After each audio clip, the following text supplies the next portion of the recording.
Hello everyone. BEd semester 4 का जो paper है जेंडर स्कूल एंड सोसाइटी, जिसमें टॉपिक है role of school in gender equality, gender समानता में विद्यालय की भूमिका। इस पर आज हम लोग इस नोट्स देखने वाले हैं और यह नोट्स आपका हिंदी एंड इंग्लिश दोनों में रहने वाला है। इसलिए जो भी चैनल पर नए हैं चैनल को सब्सक्राइब भी कर लें, क्योंकि इस चैनल पर आपको बीएड रिलेटेड सारे नोट्स हिंदी एंड इंग्लिश में देखने को मिलते हैं। तो चलिए वीडियो को कंटिन्यू करते हैं।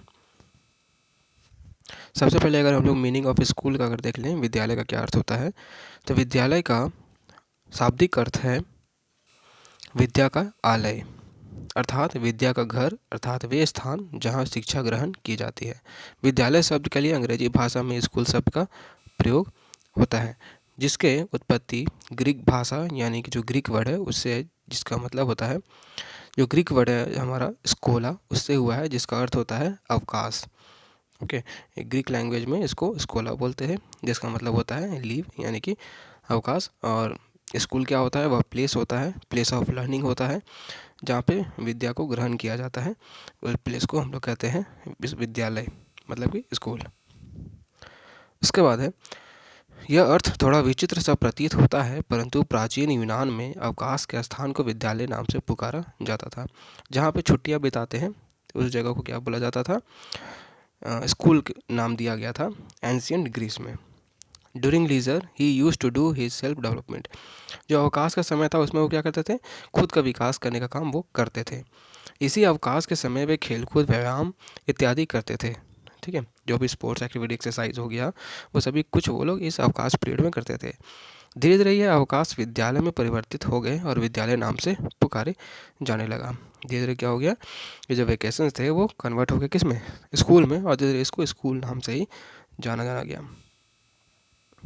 उसके बाद कुछ डेफिनेशन देख लेते हैं स्कूल का, ये क्या क्या डेफिनेशन होता है। तो जॉन डेवी के अनुसार से विद्यालय एक ऐसा विशिष्ट वातावरण है जहां बालक के वांछनीय दृष्टि के विकास से विशिष्ट क्रियाओं तथा व्यवसायों की क्रिया दी जाती है।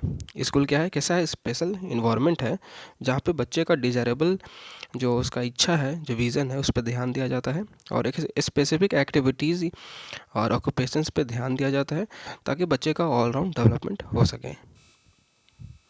उसके बाद अकॉर्डिंग टू टीपी नन, विद्यालय को मुख्य रूप से इस प्रकार का स्थान नहीं समझना जाना चाहिए जहाँ किसी निश्चित ज्ञान को सीखा जाता है, मतलब फिक्स्ड जहाँ पे बस नॉलेज दिया जा रहा है वैसा नहीं समझना चाहिए, बल्कि ऐसा स्थान है जहाँ बालकों को क्रियाओं को निश्चित रूपों में प्रशिक्षित किया जाता है, जो इस विशाल संसार में सबसे महान और सबसे अधिक महत्व रखती है, जहाँ बच्चों को ट्रेन किया जाना चाहिए।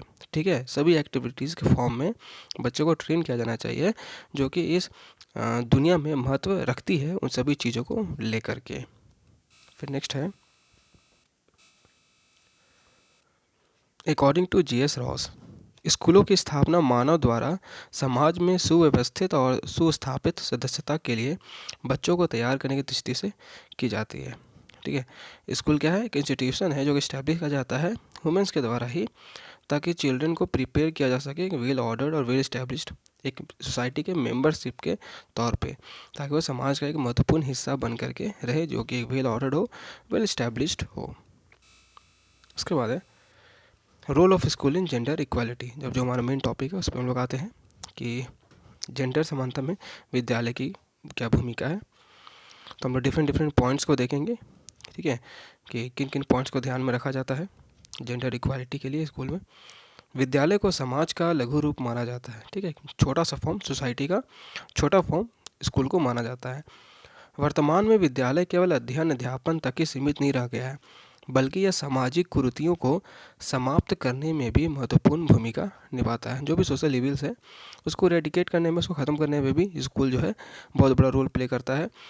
बच्चे को पढ़ाने में, सोसाइटी समाज के बुराइयों के बारे में बता करके बच्चों को सही रास्ते में लाने का। लैंगिक भेदभाव को समाप्त तथा जागरूकता लाने में विद्यालय की अहम भूमिका है। ठीक है, जो भी डिस्क्रिमिनेशन है, जेंडर डिस्क्रिमिनेशन है, तो उन सभी चीज़ों को ख़त्म करने का और उनके प्रति अवेयरनेस लाने का, इसके प्रति भी स्कूल का जो बहुत बड़ा रोल है। तो कुछ हम लोग कुछ पॉइंट्स देखते हैं, ठीक है, किन किन पॉइंट्स को ध्यान में रखा जाना चाहिए। सबसे पहला है डेमोक्रेटिक डेवलपमेंट ऑफ स्कूल, विद्यालयों का जनतंत्री विकास। भारत एक प्रजातांत्रिक देश है, इसलिए विद्यालयों का स्वरूप भी जनतांत्रिक समावेश का होना चाहिए। डेमोक्रेटिक कंट्री है, इसलिए डेमोक्रेटिक व्यूज से भी इसका डेवलपमेंट किया जाना चाहिए। इस व्यवस्था में सभी व्यक्ति समान होते हैं, इसमें सभी नागरिकों को स्वतंत्रता, समानता तथा न्याय के अधिकार प्राप्त होते हैं। स्कूल में क्या है, किसी तरह का कोई डिस्क्रिमिनेशन नहीं है, सभी इक्वल है स्कूल के नज़र में। और विद्यालय में सभी समानताओं को देखते हुए बालक बालिकाएं में किसी भी एक दूसरे का आदर करना सीखते हैं और लैंगिक भेदभाव में भी कमी आती है। तो स्कूल में क्या होता है कि टीचर के द्वारा सिखाया जाता है कि किस तरह से जेंडर डिस्क्रिमिनेशन नहीं करना चाहिए, ठीक है। तो जो बालक बालिकाएं होते हैं वो एक दूसरे का रिस्पेक्ट करते हैं, वो एक दूसरे का आदर करते हैं, वो चीज़ सीखते हैं। और इसके कारण क्या हो सकता है कि जो जेंडर डिस्क्रिमिनेशन है उसमें डिक्रीजेस होते हैं, लोगों का विचार बदलते हैं। नेक्स्ट है डेवलपमेंट ऑफ ओवरऑल पर्सनैलिटी। अब स्कूल में क्या है कि बालक बालिकाओं में क्या होगा कि ओवरऑल पर्सनैलिटी का भी डेवलपमेंट होता है। वर्तमान के विद्यालयों में बालक के मानसिक विकास पर ही नहीं बल्कि संपूर्ण व्यक्तित्व के विकास पर भी ध्यान देना चाहिए, जिससे बालक का शारीरिक, मानसिक, सामाजिक तथा आर्थिक विकास हो सके। संपूर्ण व्यक्तित्व के विकास तथा लैंगिक भेदभाव को समाप्त करने में सहायता प्राप्त होती है। तो स्कूल इतना बहुत बड़ा रोल प्ले करता है सभी चीज़ों में कि ओवरऑल डेवलपमेंट का जो है बच्चे का किस तरीके से वो हो रहा है, जिससे कि वो फ्यूचर में किस तरीके से अपने विचारों को रखेगा, ठीक है। फिर आगे है थर्ड है बिजनेस स्टडीज़ या कि वोकेशनल स्टडीज़ हम लोग बोल सकते हैं, ठीक है। वर्तमान विद्यालयों में बच्चों के लिए व्यावसायिक शिक्षा की भी व्यवस्था की जाना चाहिए। वैसे सब्जेक्ट्स होने चाहिए, वोकेशनल सब्जेक्ट्स होने चाहिए, जिससे कि बच्चे उसको फ्यूचर में इस्तेमाल कर सकें या फ्यूचर में अपने उसको लेकर के कुछ करियर देख सकें, जिससे वे भावी जीवन में अपने आजीविका की व्यवस्था कर सकें, अपना लाइवलीहुड कंटिन्यू कर सकें, जिसके हेल्प से व्यावसायिक शिक्षा द्वारा भी लैंगिक भेदभाव को समाप्त करने में सहायता प्राप्त होती है। जब वोकेशनल एजुकेशन होता है उसके थ्रू भी क्या होता है कि जेंडर डिस्क्रिमिनेशन को दूर करने में मदद मिलता है कि ऐसा नहीं कि कोई काम जो है गर्ल्स का, वो घर का काम जो है वो केवल गर्ल्स ही करेंगी और बॉयज़ घर का काम नहीं कर सकते हैं। तो इस तरीके से क्या होता है कि जो लैंगिक भेदभाव है उसको भी दूर किया जा सकता है बिजनेस स्टडीज़ के द्वारा या फिर वोकेशनल स्टडीज़ के द्वारा।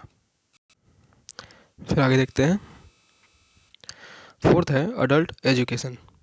वर्तमान विद्यालय में वयस्क शिक्षा की भी व्यवस्था होनी चाहिए। जो अडल्ट एजुकेशन है वो भी एक फॉर्मेट होना चाहिए स्कूल में, ताकि जो एजुकेशन नहीं ले पाए हैं अपने पीरियड में, अपने फेज़ में, लाइफ के फेज़ में, तो वो भी एजुकेशन ले सकें, ताकि निरक्षरता की समस्या को कुछ कम किया जा सकता है।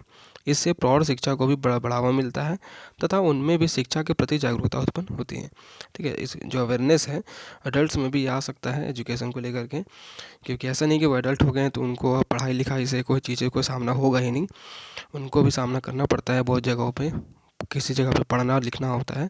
तो अडल्ट एजुकेशन रहता है तो उसमें भी ये फ़ायदा होता है।